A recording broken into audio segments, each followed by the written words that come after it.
네, 이번 시간에는 5번째 파트 고객만족 경영 전략에 대해서 학습하겠습니다. 어떤 경영을 하기 위해서는 현재 상태를 분석하는 것이 굉장히 중요합니다. 그래서 분석을 할 때는 크게 거시적 분석, 미시적 분석으로 나눠볼 수가 있는데요. 이 거시적 분석을 하는 데 있어서 주로 사용되는 것이 일반 환경 분석입니다. 일반 환경은 보시는 것처럼 거의 대부분의 것을 다 같이 분석하는 거다라고 보시면 좋겠습니다. 첫 번째는 기술을 분석을 하는 건데요. 기술은 그 현재 사용되고 있는 여러 가지 기술 환경이 무엇이고 그 기술 환경이 어떠한 새로운 방향으로 나아가고 있는지를 분석하는 것이 기술 분석입니다. 그다음에 경제 분석은 조금 공식적인 경제 환경 변화에 대한 연구라고 보면 좋겠습니다. 그래서 시계열 분석, 회기 분석, 그리고 산업화, 세계화 이런 것들이 어떻게 이루어지고 있는지에 대한 것들을 분석하는 것이 경제 분석이고, 사회 분석이라고 하는 사회 문화 분석은 사회 계층 구조의 변화, 그러니까 인구 통계학적인 부분에 대한 변화, 그다음에 이익 단체 가치관의 변화, 이런 것들을 분석하는 것이 사회 문화 분석이 되는 거고요. 정치는 여러분이 다 알고 있는 것처럼 그 기업 환경과 연관이 되어져 있는 정부의 역할, 법규의 변화 이런 것들을 총체적으로 분석하는 것이 일반 환경 분석입니다. 이런 일반 환경 분석을 할 때 사용되는 모형을 두 가지 말씀을 드릴 예정입니다. 첫 번째는 SCP, 보시는 것처럼 산업 구조, 행위, 성과를 분석하는 것, 이것이 일반 환경 분석의 첫 번째 모형 SCP 모형입니다. 여기에서는 이게 보통 시험에 SCP 모형이 무엇이냐 기본 정의에 대한 내용이 문제가 나오고 있으니까 그 개념 이 세 가지가 무엇을 의미하는지가 SCP가 무엇을 의미하는지 잘 알아주셨으면 좋겠고요. 두 번째는 파이포스 모형 분석입니다. 말 그대로 5가지 핵심 요인을 분석하는 건데요. 산업계 경쟁자, 잠재 진입 공급자, 구매자, 대체제 이 5가지를 분석하는 것이 파이포스 모형 이렇게 보시면 됩니다. 그래서 일반 환경 분석 모형에 대한 문제는 앞서 말씀드린 것처럼 SCP와 파이포스가 무엇을 의미하느냐 요거를 여러분들이 구분해서 알고 계시면 좋겠습니다. 다음은 미시적 분석입니다. 좀 세부적으로 그 기업의 경쟁력, 위기 이런 여러 가지 요인들을 분석을 하는 건데요. 이런 미시적 분석을 할 때 사용되는 분석 방법 첫 번째가 수압 분석입니다. 수압 분석 여러분들 좀 많이 들어보셨을 거예요. 보시는 것처럼 기업 외부의 기회라든가 위협, 그리고 기업 내부의 강점, 그다음에 약점 이런 요인들을 분석해 보는 거죠. 보시는 것처럼 내부의 강점, 약점이면서 외부의 기회가 되는 거, 위협이 되는 거 이런 식으로 4가지 측면에서 분석하는 것이 첫 번째 수압 분석입니다. 그래서 수압 분석의 이 강점, 약점, 기회, 위협 이것이 의미하는 것들 여러분들 잘 알고 계셨으면 좋겠고요. 네, 두 번째는 위상 분석, 포지션 분석입니다.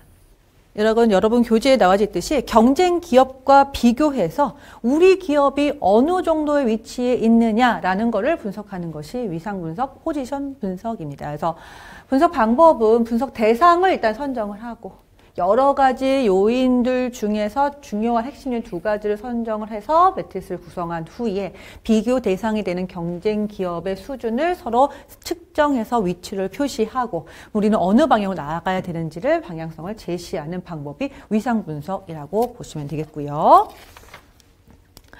다음은 분포 분석입니다. 이거는 여러분 교재에 나와 있듯이 그 기업이 제공하는 상품이나 서비스가 어떻게 분포되어져 있는지를 파악하기 위한 분석 방법이라고 보시면 될 것 같습니다.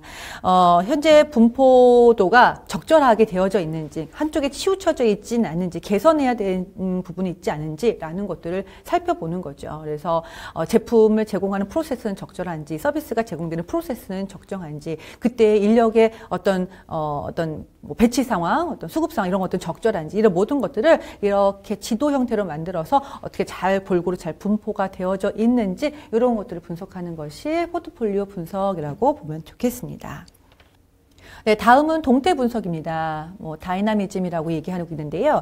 요거는 이제 시간의 흐름에 따라서 분석 대상이 되는 요인의 상태가 어떻게 변화되고 있는지를 분석하는 것이 동태 분석입니다. 시간의 흐름에 따라서 여러 가지 요인들은 당연히 변화가 되고 있고, 이거를 이 분석 대상의 방향이나 상태의 변화율, 중장기적인 성장성이라든가 경제력 이런 것들에 초점을 두고 분석하는 것이 동태 분석 다이나미즘이라고 볼 수가 있습니다. 여기까지가 이제 미시적 분석의 내용이었었고요. 이러한 어떤 거시적, 미시적인 분석 내용을 바탕으로 이제 경영 전략을 수립하게 됩니다.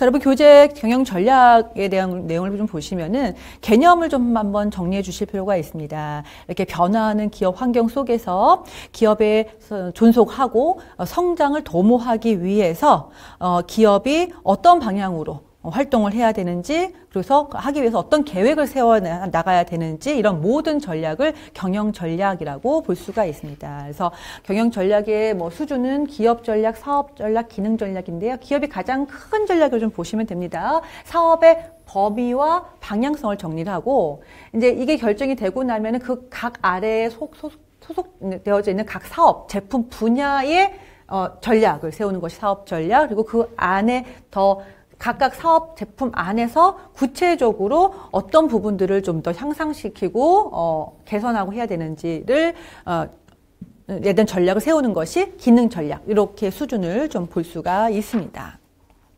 네, 다음은 경쟁 우위 전략과 서비스 마케팅 전략입니다. 앞서 어떤 그 거시적인 환경 분석, 미시적 환경의 분석을 통해서 경영 전략을 세우게 되죠. 근데 경영 전략이 효과적으로 그 목표를 달성해서 다른 경쟁사보다 조금은 더 우위를 점할 수 있기 위해서는 효과적인 전략을 적절하게 사용하는 것이 중요하죠. 그래서 나오는 것이 경쟁 우위 전략입니다. 경쟁 우위 전략에는 지금 보시는 것처럼 원가 우위 전략과 함께 차별화 전략, 집중화 전략이 좀 해당이 됩니다. 그래서 원가 우위 전략은 보시는 것처럼 경쟁 기업보다 낮은 원가로 재화 서비스를 생산하고 제공하는 겁니다. 그래서 경쟁자에 대해 비교해서 가격적으로 비교 우위를 확보하려는 전략이라고 볼 수가 있겠습니다. 두 번째는 차별화 전략입니다. 말 그대로 경쟁사와 차별화될 수 있는 재화와 서비스를 제공해서 차별성으로 경쟁 우위를 달성하고자 하는 전략이라고 볼 수 있겠습니다. 그래서 서비스 기업에서 차별화 전략은 무형적 요소를 유형화함으로써 이런 전략을 사용해 볼 수 있겠고요. 또 표준 제품을 고객화한다. 이 고객화한다라는 것은 고객 맞춤화라고 보시면 될 것 같습니다. 그래서 고객 맞춤화하면서 또 이 서비스 기업은 차별화 전략을 사용할 수가 있습니다. 그 외에도 직원의 숙련과 훈련 이런 거에 관심을 기울이는 것, 이런 것들을 통해서 서비스 기업은 차별화 전략을 통해서 경쟁 우위를 점할 수 있다라고 볼 수 있습니다. 다음은 집중화 전략입니다. 이거는 이제 특정한 시장에 집중한다라고 보시면 됩니다. 그래서 목표로 한 시장에서 필요한 전략이 무엇인지를 고민해 보는 건데, 그 시장에 필요한 전략이 원가 우위에 의해서 집중을 할 수도 있고요. 차별화 전략으로 인해서 집중을 할 수도 있습니다. 그래서 어떻게 보면 집중화 전략은 앞서 말씀드렸던 원가 우위 전략과 차별화 전략을 목표로 한 특정 시장에 맞춰서 제공하는 것, 이렇게 좀 이해를 하시는 것이 더 편하실 것 같아요. 그래서 이러한 세 가지가 경쟁 우위 전략이었습니다. 네, 다음은 서비스 마케팅 전략입니다. 이 서비스 마케팅 전략을 수행하기 위해서는 몇 가지 분석해야 되는 내용들이 있는데, 첫 번째 시장 조사와 소비자 분석입니다. 시장의 요구가 무엇인지, 소비자의 요구가 무엇인지를 먼저 분석을 해야 마케팅 전략들이 적절하게 그 기능을 발휘할 수 있는 부분이기 때문에 이 부분을 조사하셔야 되고요. 그 다음 서비스 마케팅 전략의 또 하나 세부 전략은 STP 전략이라는 것이 있습니다. STP 전략은 먼저 시장을 몇 개로 구분하는 세분화의 단계를 거치고, 그 다음에는 세분화된 시장별로 시장별로 어디를 먼저 주력적으로 우리가 마케팅을 수행할 건지, 목표 시장을 선정을 하고 그 목표 시장 내에서 고객들한테 그 브랜드라든가 그 서비스가 각인될 수 있도록 어떻게 할 것인지 여러 가지 포지셔닝 전략들을 구성하는 것이 STP 전략이라고 볼 수가 있겠고요. 또 다른 서비스 마케팅 전략으로는 4PS 전략이라는 것이 있습니다. 이 4PS는 이 P로 시작하는 4개의 단어의 합성어라고 좀 볼 수가 있겠고요. 이 4가지 중에 하나만 하는 것이 아니라 이거를 좀 복합적으로 상황에 따라서 제품과 가격과 유통을 골고루 맞춰서 제공해 드는 것을 우리는 마케팅 믹스라고 이야기를 하고 있습니다. 그런데 서비스 산업에서 이 4P 전략은 조금 부족할 수가 있습니다. 왜 그러냐면 서비스 여러 특성들, 뭐 무형성부터 소멸성까지 여러 특성들 때문에 제품, 가격, 유통 촉진만으로는 이 서비스 마케팅을 원활하게 수행하기 좀 어렵기 때문에 더 추가적으로 제공하고 있는 것이, 추가적으로 얘기하고 있는 것이 3P라고 하는 것의 추가입니다. 3P라고 하는 것은 프로세스, 물적 증거, 인적 자원, 사람에 대한 부분입니다. 앞서 우리 서비스 프로세스에 대해서 중요성 말씀을 드렸습니다. 제품이 서비스를 통해서 고객한테 전달되는 과정이 원활하게 구성이 되어져 있어야 효율성이 증가되고 고객도 만족할 수 있고 직원들의 어떤 그 생산성도 올라가고 이런 부분들에 대한 말씀을 드렸기 때문에 이 프로세스 굉장히 중요한 거고, 역시 이 서비스의 가장 핵심은 사람입니다. 인적 자원입니다. 그래서 인적 자원의 어떤 추가적인 그 능력, 인적 자원의 어떤 역량의 추가적인 제공, 이런 것들 역시 서비스 마케팅에서는 기존의 과거의 4P에서 추가 이 3P까지 다 더해져야 서비스 산업에서의 마케팅이 효과적으로 결과물을 만들어낼 수 있다라고 볼 수 있습니다. 다음은 동태적 전략입니다. 이 동태라는 말을 앞서 말씀을 좀 드렸습니다. 그 시간의 흐름에 따라서 어떤 분석 대상이 되는 그 요인의 상태가 어떻게 변화되는지를 보는 것이 동태 분석이었었거든요. 마찬가지로 이 동태적 전략이라고 하는 거는 이렇게 변화되는 모습에 따라서 어떤 사용되는 전략을 동태적 전략이라고 볼 수가 있습니다. 이런 전략에는 보시는 것처럼 지속적 경쟁 전략이라는 것도 있고, 서비스 확산 분석이라는 것도 있고, 세 번째 제품 서비스 통합 전략이라는 것이 있는데요. 이 중에서는 이 제품 서비스 통합 전략이 출제가 잘 되고 있습니다. 이 부분은 앞서 융합 상품에 대한 설명 기억하시나요? 그 내용과 좀 흡사한 부분입니다. 앞서 이 하나의 제품만으로는 요즘 다양한 고객의 니즈를 반영하기가 좀 해결하기가 좀 어렵다라는 말씀을 드리면서 제품에 서비스가 들어간다거나 서비스에 제품이 들어간다거나 이런 식으로 융합 상품이 계속 등장하고 있다라는 말씀을 드렸거든요. 그거가 마찬가지입니다. 그래서 제품 서비스 통합 전략이라고 하는 거는 제품과 서비스를 묶어서 하나의 패키지로 제공하는 전략이라고 보시면 좋겠습니다. 그래서 이런 전략의 유형을 보시면은 제품 중심의 PS, 사용 중심, 결과 중심 이렇게 나눠볼 수가 있는데요.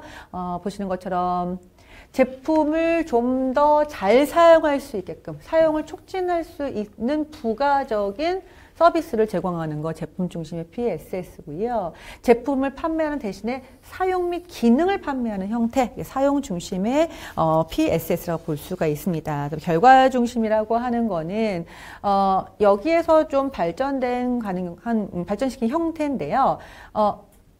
사용하면서 나온 결과물, 그 결과물만을 이용하는 형태, 이렇게 좀 이해해 보시면 좋겠습니다. 그래서 고객에 최종적으로 전달되는 것이 어떤 기능의 사용이 아니라 어떤 결과와 경험, 이런 것들의 결과물이다라고 얘기하는 것이 결과 중심의 PSS, 이렇게 이해해 주시면 좋을 것 같아요. 그래서 동태적 전략에서는 이 제품 서비스 통합 전략, 요거를 좀 잘 기억해 주셨으면 좋겠습니다. 다음은 고객 만족의 평가 지표입니다. 이 5번째 파트는 고객 만족 경영입니다. 이 핵심 내용이. 그래서 고객 만족 경영을 하기 위해서는 고객들이 어느 부분에서 만족하고 있고 개선돼야 될 부분이 무엇인지를 좀 평가하는 것이 굉장히 중요하기 때문에 고객 만족을 평가하는 고객 만족 지수라는 것이 매우 중요합니다. 그래서 고객 만족 지수를 측정할 때는 중요하게 생각해야 되는 원칙이 계속성, 정량성, 정확성입니다. 뭐 정확성은 아실 거고요. 계속성은 한 번 하고 끝나는 것이 아니라 일정한 기간을 두고 또 한 번 조사를 해서 지난번과 어떤 변화된 모습이 있는지, 그런 변화된 추이를 통해서 미래를 어떻게 가야 하는지 이런 것들을 대비할 수 있어야 되기 때문에 계속성의 원칙이 중요하고, 그다음에 조사는 비교 가능하도록 정량적으로 수행하는 것이 좋습니다. 이런 측정 원칙에 따라서 고객 만족 지수를 분석을 해야 되는데요. 이런 고객 만족 지수 중에서 이제 가장 널리 사용되고 있는 고객 만족 평가 지표가 지금 보시는 것처럼 NCSI입니다. 그래서 NCSI의 기능 같은 걸 좀 보시면 역시 또 시험 출제가 자주 되고 있는 부분입니다.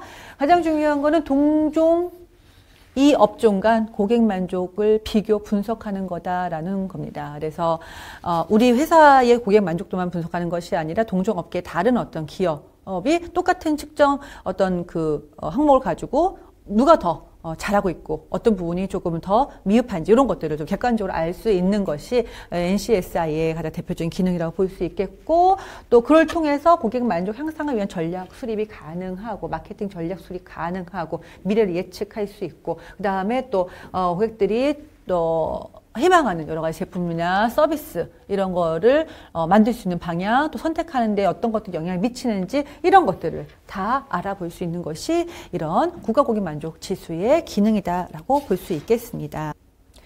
이런 NCSI를 평가하는 모델을 한번 보겠습니다. 여기 보시면 고객 만족도가 이렇게 있고요. 요 앞에 고객 인지 품질, 고객 기대 수준, 고객 인지 가치, 그다음에 뒤쪽으로 보시면 고객 불평률, 고객 충성도 이렇게 나눠볼 수가 있는데요. 여기서 이 고객 만족도, 이게 고객 만족을 평가하는 요 지수, 요 앞에 있는 요 부분을 우리는 NCSI의 선행 변수라고 이야기를 하고 있습니다. 이 선행 변수는 교재에 설명되어져 있듯이 시장 품질 성과 지표, 그러니까 어떤 것들이 고객들이 좋다고 느끼는지, 가치가 있다고 느끼는지, 어떤 것들이 고객의 기대를 달성했는지 이런 식으로 시장의 품질 성과를 평가할 수 있는 항목들로 구성이 되어져 있고, 이 뒤쪽에 있는 거를 우리는 NCSI의 후행 변수라고 얘기하거든요. 만족도를 측정한 이후에, 만족도가 나온 이후에 고객의 어떤 행동이라고 좀 보실 수 있습니다. 그래서 수익성을 예측할 수 있는 지표로서의 기능을 가지고 있는 것이 후행 변수입니다. 그래서 만족 전에 보통 선행되는 이 고객 만족도에 영향을 미치는 선행 변수로는 이 세 가지가 있고, 이 만족의 결과, 후행 변수, 결과 변수라고 하는 이 후행 변수는 이 두 가지가 있다라는 거를 나눠서 여러분들 알고 계시면 좋겠습니다. 네, 다음은 고객 만족 경영과 전략입니다. 앞서 모듈 C 학습을 하면서 고객 만족이란 단어, 고객 만족 경영이라는 단어를 굉장히 좀 자주 언급을 했었습니다. 고객 만족은 앞서 이제 설명을 드렸었고요. 그럼 고객 만족 경영이라고 하는 거는 고객들의 어떤 기대와 만족 수준을 조사를 해서 이걸 바탕으로 불만족 요인을 찾아내고 개선하고 조금 더 고객의 만족을 높이는 모든 경영 활동, 이런 걸 통틀어서 고객 만족 경영이라고 정리를 내릴 수가 있겠습니다. 이런 고객 만족 경영은 PSP라는 철학에 근거해서 보통 운영이 되고 있습니다. 그래서 이 철학이 뭐냐면은 보시는 것처럼 내부 고객인 직원에게 지극히 잘 대해주면, 그다음에 S 서비스는 내부 직원은 자신의 직무인 서비스를 열정적으로 수행을 함으로써 내부 고객인 직원의 열정적인 서비스를 이용하는 외부 고객은 이것에 만족해서 지속적인 재구매를 하게 될 것이다 라는 철학을 가지고 고객 만족 경영을 운영하게 된다라는 것이 PSP 철학에 근거한 고객 만족 경영입니다. 이것도 잘 알아두셨으면 좋겠고요. 이 PSP가 무엇을 의미하는지 기억하셨으면 좋겠고, 그래서 이런 고객 만족 경영이 성공하기 위해서는 일단은 경영자의 서비스 마인드, 고객 지향적인 마인드, 이런 것들이 굉장히 좀 중요하고, 그런 경영자의 마인드가 조직 문화에 들어가면서 고객 중심의 조직 문화가 확보가 되는 것이 중요하겠죠. 그래서 그런 조직 문화 속에서 적절하게 서비스를 제공할 수 있는 프로세스, 그러니까 서비스 프로세스가 잘 정리되어야 할 필요가 있겠고, 그리고 계속 지속적으로 고객 요구를 파악을 하고 개선하고 반영하고 이런 것들의 작업들이 굉장히 중요한 성공 요인들이 될 수 있습니다. 이런 뭐 고객 만족 경영 효과는 앞서 뭐 여러 가지 뭐 활동들 많이 했었잖아요. 뭐 고객을 관리하는 뭐 활동, 뭐 기타 여러 가지 활동들의 다양한 효과들이 있었습니다. 그 효과도 거의 일맥상통합니다. 효율적인 관리, 뭐 서비스 프로세스를 잘 관리를 하게 되면 비용 절감하면서 고객 만족한다라는 얘기를 했었던 것처럼 고객 만족 경영을 잘 하게 되면은 불만족한 고객을 다시 만족한 고객으로 변화될 수가 있겠고, 만족한 고객이 계속 오기 때문에 신규 고객을 창출해내는 드는 비용보다 기존 고객이 계속 재창출되는 수익이 훨씬 더 크기 때문에 역시 비용 절감의 효과도 볼 수 있겠고, 계속 구매를 하게 되는 고객은 당연히 충성도가 올라가게 되면서 고객 충성도 향상으로 이어진 재구매, 그 다음에 구매 유도 이런 쪽으로도 연결될 수 있는 여러 가지 긍정적인 효과가 고객 만족 경영의 효과다라고 볼 수가 있겠습니다. 이러한 고객 만족 경영의 어떤 핵심적인 효과는 바로 고객 충성도를 올리는 것입니다. 충성도가 올라가면 좀 전에 말씀드린 것처럼 재구매가 일어나게 되고 다른 고객을 유도하게 되고 이로 인해서 수익이 올라가고 브랜드 이미지 가치 향상되고 등등 여러 가지 이제 효과가 발생을 하게 되는데요. 그래서 지금 말씀드릴 내용은 고객 충성도 향상 전략입니다. 첫 번째 고객 가치 창조라는 얘기가 나오고 있습니다. 가치 창조라는 거는 고객에게 더 높은 가치를 더 낮은 비용으로 창출하여 제공하는 활동을 이끌는 말이다라고 볼 수가 있겠습니다. 그래서 고객 가치 창조의 실행 원리는 여기 보시는 것처럼 모든 거는 고객 관점에서 출발한다는 것이 매우 중요합니다. 여러분들 뭐 고객 지향적인 뭐 서비스, 또 앞서서 서비스 프로세스에서 뭐 기능적인 관점에서 서비스적인 관점으로 변해야 된다.